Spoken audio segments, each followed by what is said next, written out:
সবাইকে জানাই শুভ দুপুরের অনেক অনেক শুভেচ্ছা। তো দুপুরে ভাত খাবো, ভাত খাওয়ার আগে তোমাদের সাথে একটা জিনিস শেয়ার করবো ভাবলাম। ন্যাচারালি এগুলো আমি করি না, আবার মাঝে মাঝে মনে হয় চলো একটু অন্তত করি। একেবারে যদি কিছু না করি তো ভিডিওটা কী দেবো, ব্লগটা কী করবো? মানুষ তো কত মানুষ মানে সব কিছুই ব্লগে দেয়, ভিডিওতে দেয়, আমি তো সেরকমটা করি না। তো ভাবলাম কি একটুখানি করি, একটুখানি দেখাই তোমাদের সাথে, সব কিছুই নাই বা দেখালাম। তো দেখো আজকে আমাদের বাড়িতে আম এসছে, দেখো এই যে সব হিমসাগর, এগুলো এখন ধুয়ে ধুয়ে সব তোলা হবে। মানে আমরা প্রত্যেকে প্রচণ্ড আম খাই, আমরা আম খেতে খুব ভালোবাসি। তো এইখানে হচ্ছে এইগুলো এখনও ধোয়া হয়নি, এগুলো ধোয়া হবে। আর এখানে আছে ফ্রিজে বাস্কেটে, চলো এই দেখো, এই হচ্ছে আমাদের আমের অবস্থা। এগুলো ধুয়ে ছুঁয়ে তোলা হয়ে গেছে, এগুলো সব গাছ পাকা আম, জানো তো, পুরো গাছ পাকা এগুলো, সবই হিমসাগর। তো এই হচ্ছে আম, আর এইখানে আম তো তোমাদেরকে দেখালামই, এগুলো ধুয়ে আবার তোলা হবে। তো এই হচ্ছে ব্যাপার। মানে আমরা আমের সিজনে মনে হয় যেন ভাত কম খেয়ে আমটা বেশি খাই, এরকম একটা ব্যাপার। আর প্রচণ্ড গলার অবস্থা খারাপ, বুঝতেই পারছি।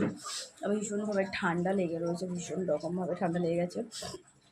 মানে এখানে ঢোক কিনতে পারছি না। ওই যে সেদিনকে গঙ্গায় গেলাম না স্নান করতে, গঙ্গা স্নান করে যখন আসছিলাম টুকটাক কেনাকাটি তো চলতেই থাকে। কচুরির দোকানে দাঁড়ালাম কচুরি কিনতে, ফল কিনলাম, আর কি বেশ করতে করতে না, মানে এদিকে রোদের মধ্যে গেছি, স্নান করে ভিজা গায়ে এসেছি, পুরো জলটা গায়ে বসে গেছে, আবার রোদ্দুরটা পুরো মাথার উপর, তারপর বাড়িতে এসে আবার এসি চালিয়ে নিয়েছিলাম। তো এইসব চক্করে পরে পুরো গরমে মানে ঢোক গিলতে কষ্ট হচ্ছে, গলা ব্যথা করছে, আবার রীতিমতো এদিক দিয়ে টনসিলটাও ফুলেছে, ব্যথা করছে। তো এই হচ্ছে আমাদের আম কেনার ছিঁড়িছাটা। মানে আম নিলে পরেই মানে 5 কেজি 7 কেজির নিচে ঘরে আম ঢোকে না। আর এই আমগুলো সাবার হয়ে যাবে, বেশি দিন লাগবে না, বড় জোর 3 দিন কি 4 দিনের মধ্যে পুরো আম সাবার হয়ে যাবে। মানে ওখানে বা তুমি ক কেজি আনছো? তুমি আম ক কেজি আনলা? বাপি 5 কেজি কিনে এনেছে এদিক থেকে, কাজের দিদি গেছিলো ওখান থেকে কিনে নিয়ে এসে, এদিক দিয়ে মা আবার পাড়া থেকে 5 কেজি আম কিনেছে, মানে 10 কেজি আম এখন আপাতত করে।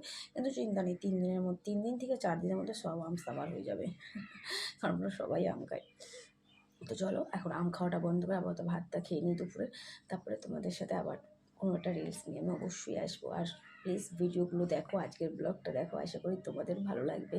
সবাই করে দেখেছি তাই আমিও আমিও একটা এরকম ব্লগ দিই ঘট ভেঙে। তো তোমরা অবশ্যই ভিডিওটা দেখো, সাপোর্ট করো, ভালোবাসা দিও। আর এটুকুই চাই। আজকের ব্লগটা কে কে দেখেছো কমেন্ট করো, তাহলে আমি বুঝতে পারবো তোমরা আমার ব্লগ দেখেছো আজকে। ঠিক আছে, টাটা।